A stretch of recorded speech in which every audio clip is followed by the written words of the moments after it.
മുസാഫർ നഗറിലെ BJP സ്ഥാനാർത്ഥി സഞ്ജീവ് ബാലിയന്റെ അഭിപ്രായത്തോട് പരിപൂർണമായും യോജിക്കുന്നു. അദ്ദേഹം ഒരു വർഗീയ പരാമർശവും നടത്തിയിട്ടില്ല.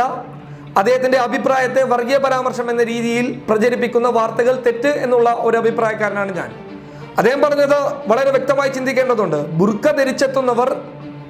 ധരിച്ചെത്തുന്നവരെ പരിശോധിക്കണം എന്നാണ് അദ്ദേഹം പറഞ്ഞത്.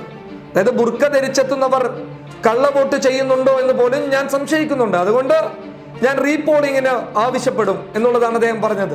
അതുകൊണ്ട് ബുർക്ക ധരിച്ചെത്തുന്നവർ അത് മുസ്ലിം സ്ത്രീകളാവണമെന്നില്ല, അത് ഹൈന്ദവ സ്ത്രീകളായിരിക്കാം, ജാട്ട് യാദവ് സമുദായത്തിൽപ്പെട്ട ആളുകളായിരിക്കാം. അതുകൊണ്ട് അത്തരക്കാരെ പരിശോധിക്കണമെന്നാണ് അദ്ദേഹം പറഞ്ഞിട്ടുള്ളത്. അതൊരിക്കലും വർഗീയ പരാമർശമല്ല, ന്യായമായിട്ടുള്ള ഒരു സ്ഥാനാർത്ഥിയുടെ ആവശ്യമെന്ന് അതിന് വിലയിരുത്തേണ്ടതുണ്ട്. നാളെ ഈ വോട്ട്, അതായത് ബുർക്ക ധരിച്ചെത്തിയവർ കള്ളവോട്ട് ചെയ്ത് സ്ഥാനാർത്ഥി വിജയിച്ചു എന്നുള്ള രീതിയിലുള്ള ഒരു പ്രചരണത്തിനും അത് വഴിവെക്കുകയില്ല. അപ്പോൾ എന്താണ് തിരഞ്ഞെടുപ്പ് കമ്മീഷൻ അവിടെ, അല്ലെങ്കിൽ തിരഞ്ഞെടുപ്പ് ഓഫീസേഴ്സ് ഉദ്യോഗസ്ഥർ ചെയ്യേണ്ടതുള്ളത്? അവിടെ ഒരു വനിതാ തിരഞ്ഞെടുപ്പ് ഉദ്യോഗസ്ഥയെ വെച്ചുകൊണ്ട് ബുർക്ക ധരിച്ചെത്തുന്ന ആളുകളെ അവരുടെ മുഖം പരിശോധിച്ച് വോട്ടർ പട്ടികയിലുള്ളവർ തന്നെയാണോ വോട്ട് ചെയ്യുന്നത് എന്നുള്ളത് വ്യക്തമായി മനസ്സിലാക്കേണ്ടതുണ്ട്. എന്നിട്ട് അവരെ വോട്ട് ചെയ്യാൻ അനുവദിക്കുകയാണ് വേണ്ടത്.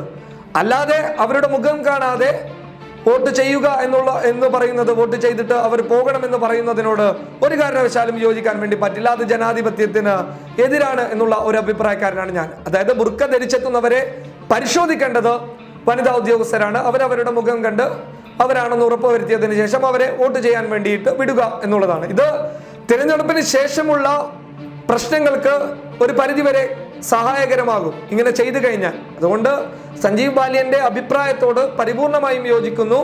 ബുർക്ക ധരിച്ചെത്തുന്നവരെ പരിശോധിക്കുക. അത് ചിലപ്പോൾ നാളെ മറ്റുള്ള സമുദായത്തിലുള്ള ആളുകൾ വരെ വോട്ട് ചെയ്യാൻ സാധ്യതയുണ്ട് എന്നുള്ളതാണ് ഞങ്ങളുടെ ഒരു അഭിപ്രായം. മറ്റൊരു കാര്യം എന്ന് പറയുന്നത്, ബുർക്ക ധരിച്ചെത്തുന്നവർ മാത്രമല്ല കള്ളവോട്ടുകൾ രേഖപ്പെടുത്തുന്നത്. ആ ഒരു സംഭവത്തോട് ചെറിയ വിയോജിപ്പ് പ്രകടിപ്പിക്കുന്നുണ്ട്. അതായത് അങ്ങനെ പറയാൻ വേണ്ടി പാടില്ലായിരുന്നു എന്ന് വേണമെങ്കിൽ പറയാം. കാരണം ബുർക്ക ധരിച്ചെത്തുന്നവർ മാത്രമല്ല കള്ളവോട്ടുകൾ നടത്തുന്നുള്ളത്. മുസാഫർ നഗർ ആയതുകൊണ്ട് പറയേണ്ടതില്ലല്ലോ, കാര്യങ്ങളൊക്കെ വ്യക്തമാണ്. 16 ലക്ഷത്തോളം വരുന്ന വോട്ടുകൾ അവിടെയുണ്ട്. ഇതിൽ 5 ലക്ഷം വോട്ടുകൾ മുസ്ലിങ്ങളുടേതാണ്. 5 ലക്ഷം വോട്ടർമാർ മുസ്ലിങ്ങളാണ്.